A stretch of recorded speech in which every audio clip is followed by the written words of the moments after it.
Hey everyone, Sean Dawson here from Julie Harris Realty with your October 2022 update. As we do every month, today I'm going to be talking about the greater Brisbane median value changes on a year-on-year basis and a month-on-month basis. I'm also going to break it down into a handful of different suburbs that I'm active in or have recently appraised in or sold in. If I don't talk about your suburb today, please reach out to me as soon as you can and I can give you all the information that I have access to. But jump straight into it, of course, here we are.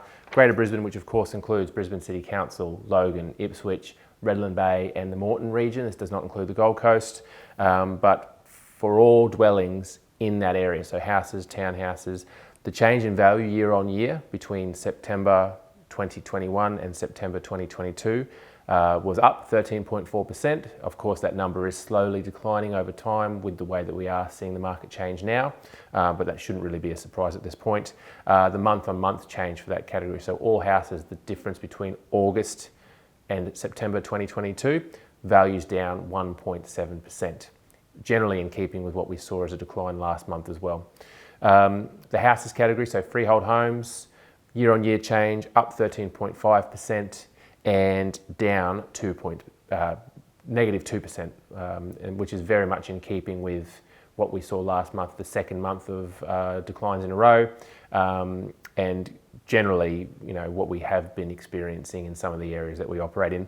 And then the units category, so freehold homes, this does not include, this is obviously townhouses, apartments, all those strata properties. The value difference year on year up 13.1%, and a very mild decline month on month, so the difference between August and September, 0.1%, which is obviously a great result considering everything that's going on in the market at the moment.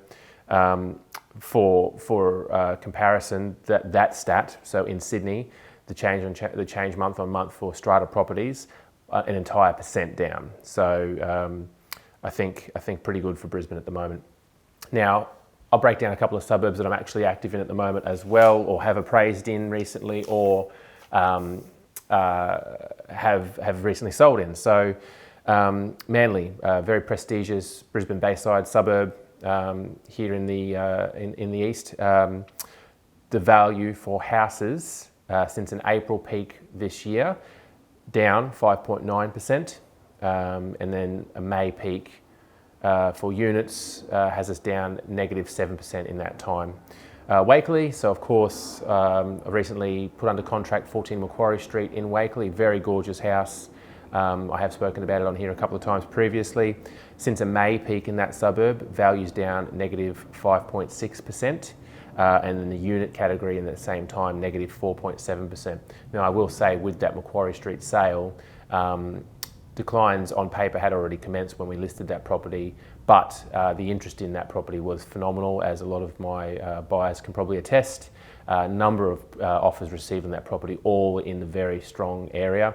And I do believe that being the Mossvale estate where Macquarie Street is, being a Mirvac master planned estate, being generally very gorgeous estate with a lot of people really taking care of their homes, I don't think that estate in general is as prone to some of the declines that we discussed as others. There are of course older parts of Wakerley where probably those values are coming down a little bit more than in the Mossvale estate. But nonetheless, negative 5.6% for houses since May peak, which is generally kind of in keeping with the inner city Brisbane declines that we've seen anyway. Mount Gravatt East, of course, where our office is located. Now, good news for units. Units in that suburb have not seen any declines yet. The figures have started to slow and plateau out a little bit, but nothing on paper yet that indicates that townhouses units have declined in Mount Gravatt East. But houses, and this was a new number that's published very recently, it's kind of what I saw coming. House values down in that suburb since an April peak of negative 9%, which is almost twice the Brisbane median, of course.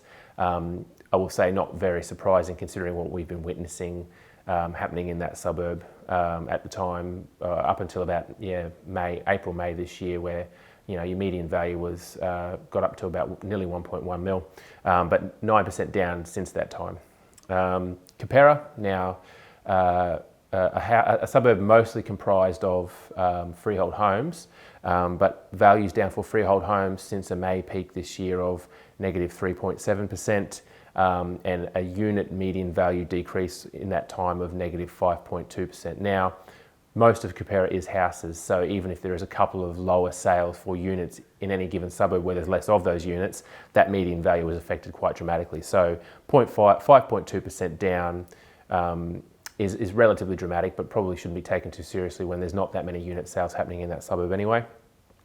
Regents Park, now obviously I've recently sold 27 Indica Crescent, settled last week, sold for a really, really strong number of 599,500, street record for a 3-bedroom house, and testament to the fact that those outer ring suburbs, especially those kind of like edge Logan City, Brisbane suburbs like Regents Park, are still going pretty strong at the moment because of the general relative affordability compared to equivalent homes closer to the city.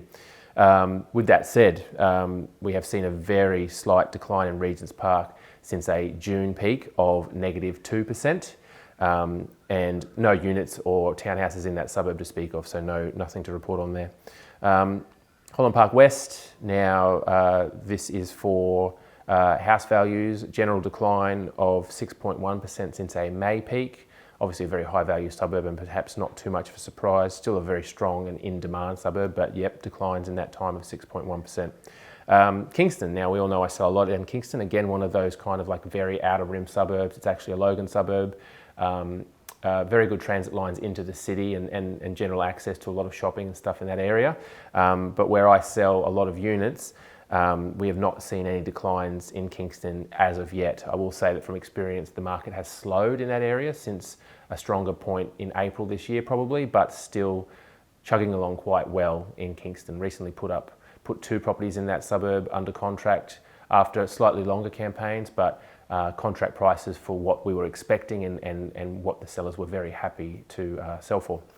Morningside, now a suburb that I have sold quite a few strata properties in the last couple of years.